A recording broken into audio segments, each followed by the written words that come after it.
Welcome to the 12 Ronnies podcast. 12 Ronnies helps inventors and innovators to connect with entrepreneurs and investors to create commercial teams and then get their products or services to market successfully. To find out more information, go to www.12ronnies.com and follow the links below. I'm Jake Shaw, and I recently spoke to Geoff Hudson Searle, Ned, speaker, entrepreneur, and we spoke about his journey from being an Air Force engineer to banking, launching companies like Compaq and Atari, and troubleshooting. We also talked about finding solutions, leadership, and getting meaningful communications and conversations going in the fourth industrial revolution. So today I'm very honoured to be talking to Geoff Hudson Searle, who's Geoff, why? You're a Ned, you're a speaker, you're an author, you're like a rash across Amazon. So for people who don't know you, could you tell us how you got to be GHS today?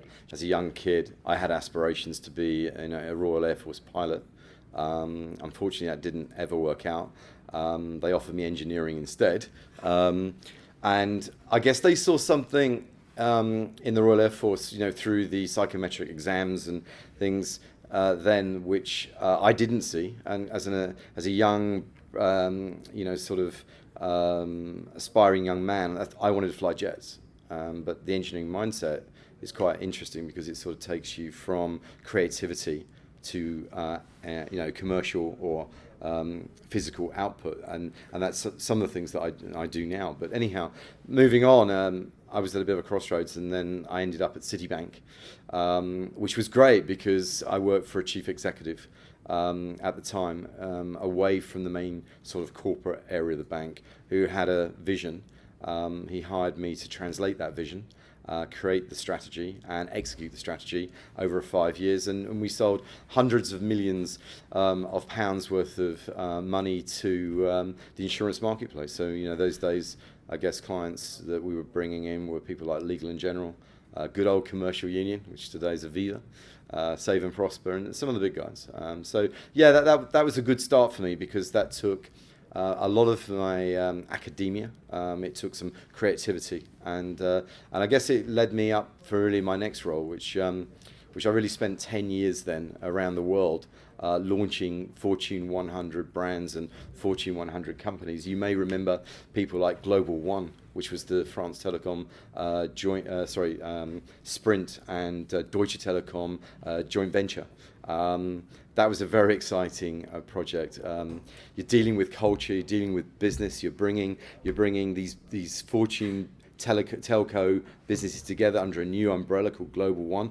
Highly complex, really something which would charge your imagination. And even the day of launch, which I can tell you, it was October 1995, we had legals flying in to try and stop some of the activity because it was as I said, every I, every T had to be crossed before we could do the launch and then take them global. And then there were other projects like Atari. Do you remember Atari? Atari, and there was Infogrames. I worked with Bruno through G&T Interactive and then Hasbro. That was all good fun, and took them around the world. And then I guess my biggest project in that 10-year period happened to be Compaq Computer for the very first time into telecom after they acquired Digital and Tandem. I worked with Digital separately. I worked with Tandem separately. I then worked with Compaq Telecom. Then I worked with Robert Capellas and Fiore at the very early stages of HP. And then I decided to hang my hat. So you've been around a bit. Yeah. I've worked in 160 countries around the world. I used to fly 80 times a year, 3 countries every week for the best part of 15 years. And, it was good fun. So then after that, I really needed to get back to corporate life. And I think corporate was where I always saw myself, and my job then was the chief exec for Metro Media Technologies. That was a very interesting company, US company based in 12 countries around Europe, and they had significant problems. So that was a different set of dynamics. It was very much about doing the SWOT analysis. It was very much about delivering back to the countries, joining up the dots, taking them from really a sort of a product bias to a solution bias, and then driving a growth and performance. under the new strategy and taken them to like 100 million plus and profitability after 2 years, which is fun. I then went to Russia as the global CMO for Kaspersky Laboratory, living in Russia. It was interesting. So that was 5 minutes of an answer for one question. So Geoff, I'm still going. Still going. So all of that experience. Yeah. And you touched on a couple of things there. One of them talking about nuance, about diplomacy, about bringing people together. 100%. And what you're all about is leadership. The leadership. Lots of people talk about leadership, and it's just kind of like, pick up the flag and start leading everybody. That's not what you're talking about, is it? You're talking about actually how do you tell me about how you talk about so we touched on a couple of the roles that I did, and in particular, I'd like to go back to Metromedia Technologies, and I'd like to talk about Kaspersky, particularly Metromedia. Metromedia, I was actually given the grand opportunity to take a blank piece of paper, utopia, for a better word, and design the strategic DNA of bringing a 12-country culture together for the very first time, delivering in their local language, but more importantly, taking the vision, the mission, and the values, tying emotion to productivity and driving performance, right? And I will never forget, Julio, who was my country director for Portugal, said to me, Geoff, you've not delivered a new brand or a refreshed brand. You've delivered a religion. All right, because we had people that would not leave the office until the job was done. They lived and breathed it. It's not taking a document and saying, this is your new set of values. This is your personality trait. This is where you're going to be. We were delivering something more significant to that, which got into the emotions of people, really into the emotions, and they slept, they breathed it. But we had to deliver that, and that was a big piece of internal communication work. But the results were formidable because we got countries working together for the first time. We got major national accounts being connected together for the first time. We got people wanting to work together and relationship manage big accounts to drive big performance, right? So this was leadership. When I go back to leadership, leadership to me is incredibly important, and I think some of the characteristics of what I've just described is one thing, but leadership in the fourth industrial revolution, which we're in today, is incredibly different than it was 20 years ago, 10 years ago, 5 years ago, because people aren't communicating together. People are not talking to one another. They're not having transparency or a depth of discussion like, Jake, we're having here today, right? Leadership is responsibility, by the way. Leadership is accountability, right? McKinsey's global report on leadership is, I'm afraid to say, it will open everybody's eyes. 14,500 businesses globally, internationally interviewed. Okay, 84% of those leaders said they cannot or do not have the skills to actually lead or drive business forward. That means we've got 16%, okay, that actually do. Now that investors' money, shareholders' report and responsibility, corporate governance, HR. I mean, what the hell is HR doing with people in roles and responsibilities that will not have a happy ending?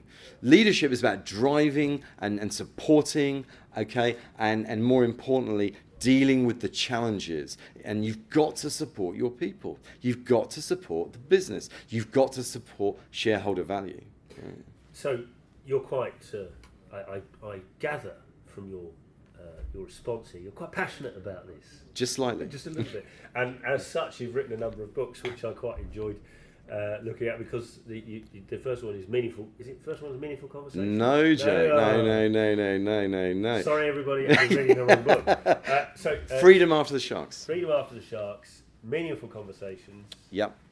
And there was another interesting one that I haven't got, but I looked at, which was God. No, Journeys to Success, Volume 9 was number 3. Yeah. God in Business. God in Business. And my chapter in that book is The Journey is Love. Yeah. Which really brings... I'll talk about that for a short time, because I think it's really important, because I don't know if you've ever read the book Driven.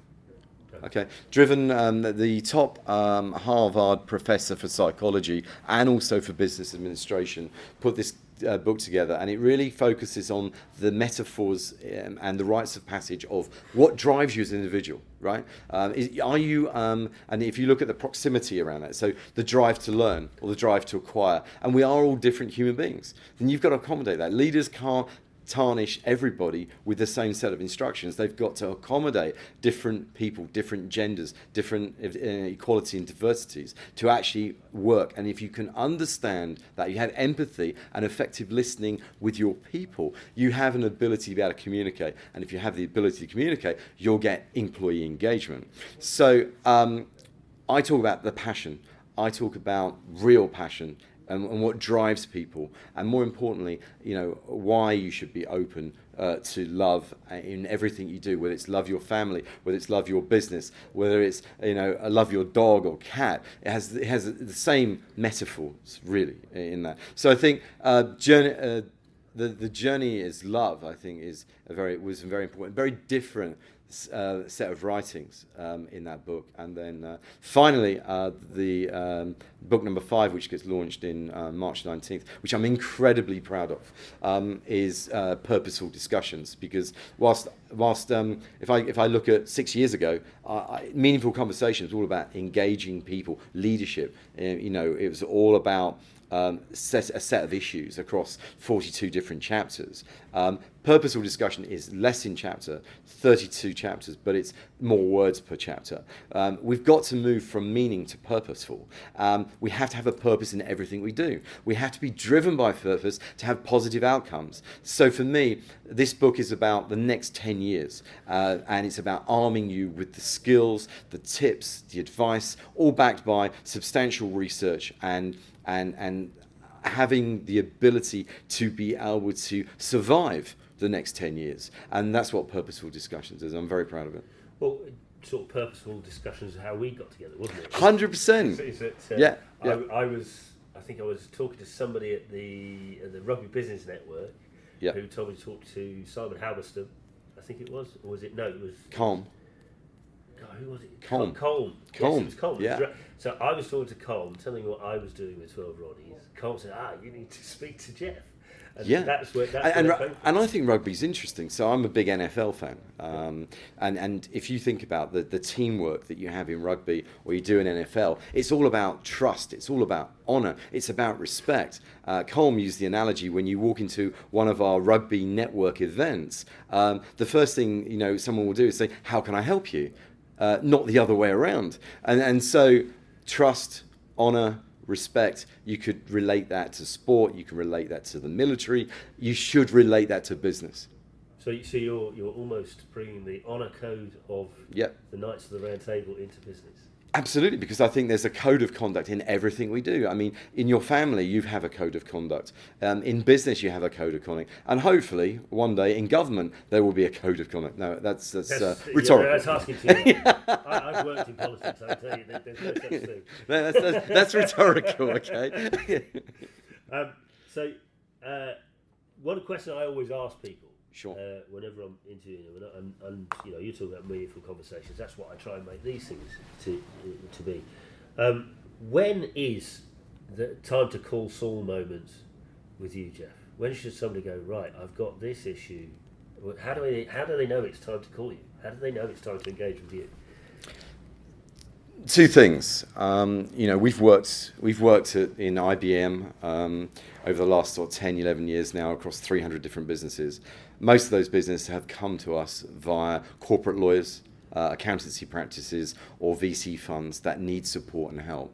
Whether that's going to be across strategic issues, business strategy, whether that's going to be about filling the void or the gap within the structure or organisation and with management support, whether that's going to be strategic partnerships, that wanting to take a product or company to an international market, which they've never done before, and preparing for that, whether it's preparing for an exit strategy, or whether it's we've got board-related issues and we need non-exec or we need chair advice in synchronising and getting our board to function as one. These are the areas that we specialise in now.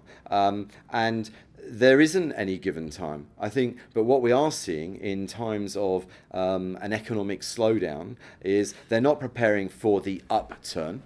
right? Which, as far as I'm concerned, is far more important than surviving in the downturn. Okay, so as a scenario, and what we are seeing in uncertainty and economic uncertainty is more clients are coming to us saying, strategically, we need a workshop, we need an evaluation of our business, we need to understand where we should be going, and we need your advice and skills in order to do that. So we're seeing more than that we've ever seen. I mean, I normally have one strategic workshop a month, say. This next month alone, 4. So that's showing you the increase in people saying, Geoff, we need your help. We need your advice of your team. So, that also works. And you've got to know as well that IBM also has a strategic partner, Mark and Roan at New Paradigms LLC. They're our official partner. They're on our website. That we do a lot of US, Europe, US as well. And Mark and his team are just amazing. It's a privilege to actually be working with them for so long. I mean, I've known Mark for over 15 years. He's a great guy. I mean, seriously solid guy and great value. But yeah, I think SME businesses that are looking for scale and growth, whether it's from, we're 5 million turnover or 3 million turnover, or we're aspiring to be 25 million turnover and above, we want an IPO offering. There's never a better time than now to, rather than just go ahead with a wrong strategy, with a wrong direction, to have that evaluation, because I think, all companies need workshops and evaluations. So your sort of sweet spot is SME to scale up. Yeah, 100%. We've got a couple of PLCs on our books, fine. But generally, our sweet spot is we like the SME because it's more. We can get more hands-on with the executive board and the management team, and we can. A lot of our job is mentoring, it's coaching, it's upskilling, it's delivering value. But not startups. We will look at startups, but they have to be incredibly special. We've gone through a learning curve, as you all do when you set up in business. And in the early years, there's an awful lot of time needing to be invested to educate, especially people that have come, let's say, from a corporate environment to own a managed business for the very first time. There is a transition, and they normally need to have a few, challenges first to appreciate the sort of things that we support companies on and deliver to companies. So mentoring I hear about mentoring all the time. Sure.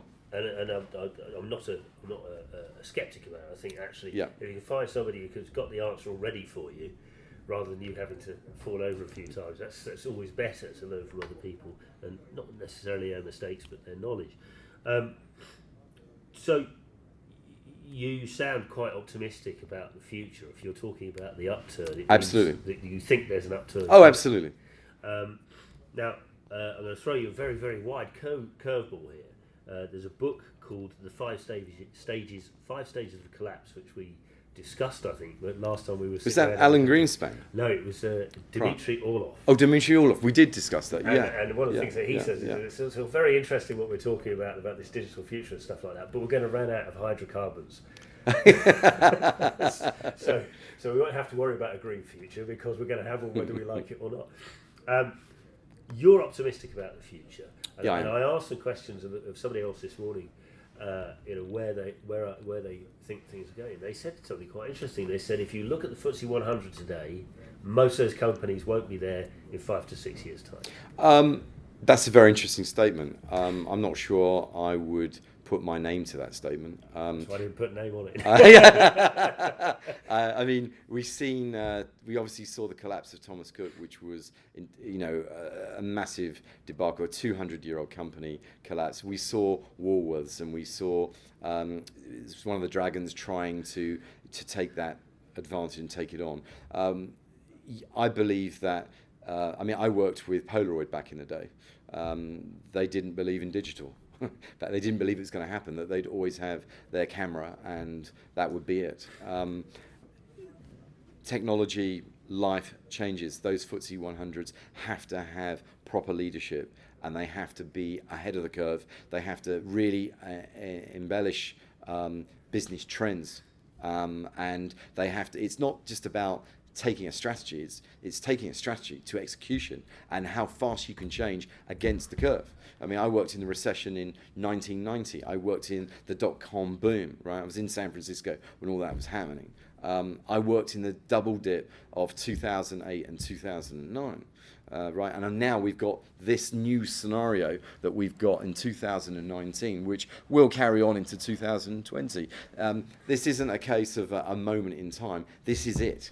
Get used to it, guys, because we're not going to go back to the way we were. This is it. We're in this period of grand flux and change, and that's why leadership is failing, because leadership cannot quickly adapt and change to the current climate in order them to make better decisions. Because the information is not coming through fast enough, they're not deploying it fast enough, they're not applying the right resource to execute this fast enough. These are some of the big problems. We're seeing this in politics today. 100%. Because politics and government can't react quickly enough to things.